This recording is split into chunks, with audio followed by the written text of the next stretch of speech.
to c4, the English opening. And Anish takes his time and pushes his pawn to e5. We have the reverse Sicilian on the board. And now knight comes out to c3. Knight to f6. I'm always curious if the players want to play the sort of open Sicilian here with d5. He goes knight c6 first, defending the pawn. And now pawn to g3 played.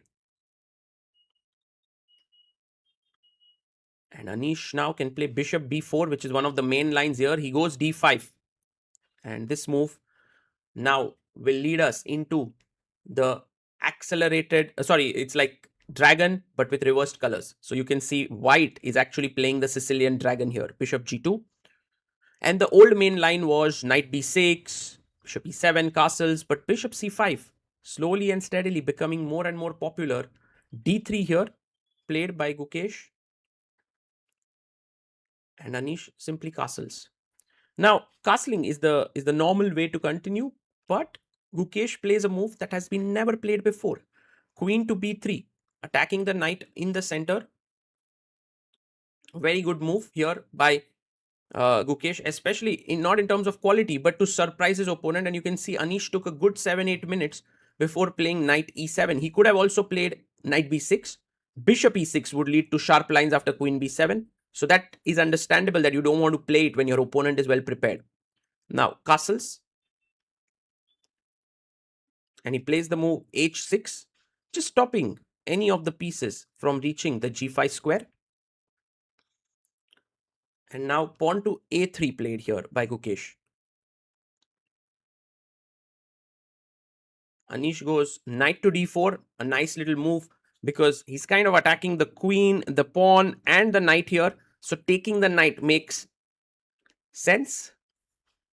Pawn takes on d4.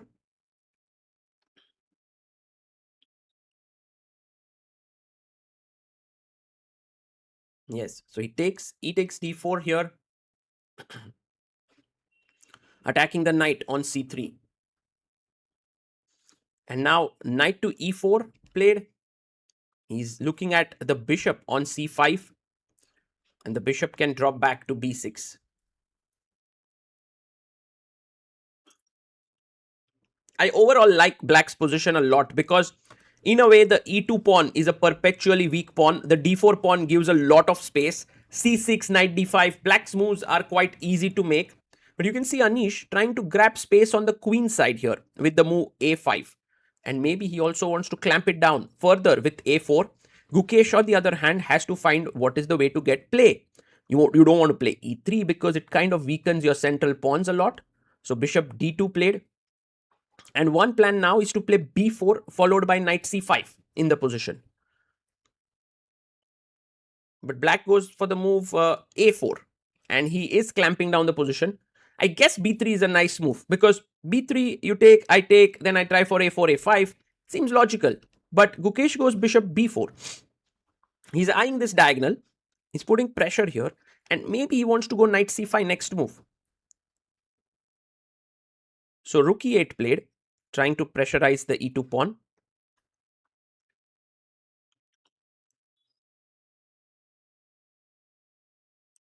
And now the knight jumps into c5. So if you take, I take back. Bishop takes c5. You have bishop takes c5 here. And is the d4 pawn a bit soft? Maybe it is with queen c4 coming in. So he plays his knight to f5. I like the knight here. It's attacking d4. It's also putting pressure on the e2 pawn, the rook there. But Gukesh shows that his position is resilient. He brings his bishop here to attack the knight, covers the e2 pawn, has the bishop pair. So it's a nice fight here between the two players. And rook a6, a lovely rook lift by Anish. He could be looking to go to the e6 square. And a typical Gukesh move has arrived with e3. Now, Gukesh is one player, when I see weaknesses in the position, he sees opportunities. He sees that after pawn takes pawn, Yes, e3, d3 pawns look weak, but the f file opens up. This diagonal could potentially open up after d4. So all these things really make Gukesh excited. And queen g5. Anish says, I'm looking at the e3 square. I'm putting pressure with my knight and queen here. The rook swings over to f4. Very powerful move, trying to get the other rook to f1. And Anish plays an incredible move b6. Because, okay, on one hand, it attacks the bishop that's defending this pawn, but on the other, if you look carefully, it's limiting the scope of the rook. Queen c4. Whoa, what a move here by Gukesh. If you take the bishop, I'll take bishop f5, and then if you take back the bishop, the rook is hanging. So that's the reason why queen c4 works. But actually, it doesn't work because of a deep point that Anish seems to have spotted. Rook a7, a fantastic move, because now with this move, you want to defend the pawn on f7 by pushing the c pawn.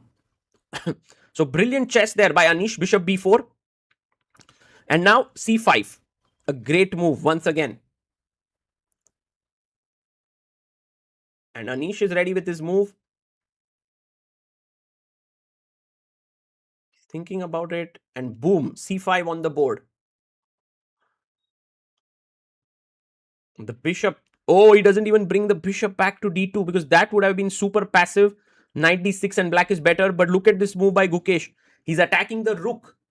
He's saying to Anish that the rook is hanging. There's no time to take the bishop. And Anish brings the rook to e7. Not only defending here, attacking e3. Also, a big threat is knight d6, attacking the queen and bishop on e4. He takes off his jacket. g3 is hanging. Oh my goodness. The game is getting super wild now. And both players have around 20 minutes on the clock. Bishop d2 played here. Now, the best move in this position is knight g3, edge g3, queen g3. Not queen g3 first because bishop drops back, but rook e4. Takes, and this is a better position with rook d8 and stuff. But Anish, very pragmatic. He goes for the other move. Instead of sacking here, he goes back. And I think that's logical. Gukesh chops off the pawn. And Anish is going to take on e4 now. Yes, he takes knight e4. Pawn takes e4. And even rook e4 for that matter. And if you look at the position carefully, it's opposite colored bishop position with equal number of pawns. White bishop is worse than the black bishop. For the reason is simple. The light squares around the white king are very weak. So rook e4. And queen c6 played. Double attacking the bishop and the rook. And Anish plays double defense with the queen on g4, defending both. He takes the pawn, queen c5. Gukesh is like, if I have to suffer, let me suffer with an extra pawn. And Anish Giri somehow needs to coordinate his pieces in a way where his bishop and queen and rook start attacking the king. Right now, they are all well placed, but getting in the way of each other. Rook c4. A lovely move. Anish is hoping if he gets queen e4 and bishop b7. So queen e4 and bishop b7, but queen d6, a massive blunder. Queen d5 was the only move to stay in the game. And that then also Anish is better after rook c2.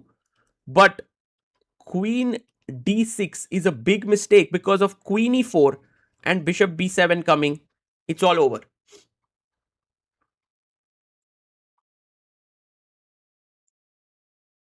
Anish goes.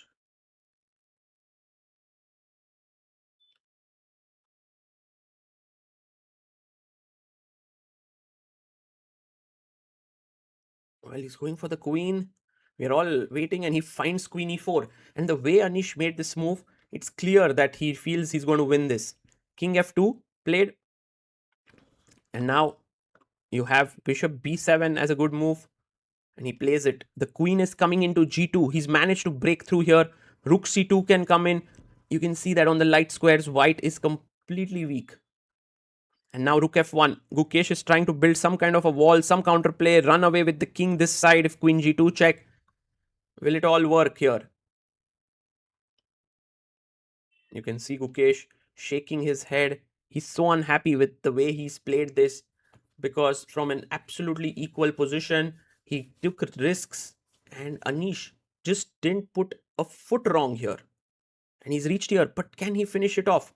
Flashes of the last year's Vaikanze would definitely be coming to Anish's mind right now. He goes rook c6, a brilliant move, trying to bring the rook here. You can't give this check and try to win this bishop because of check, and I win your queen.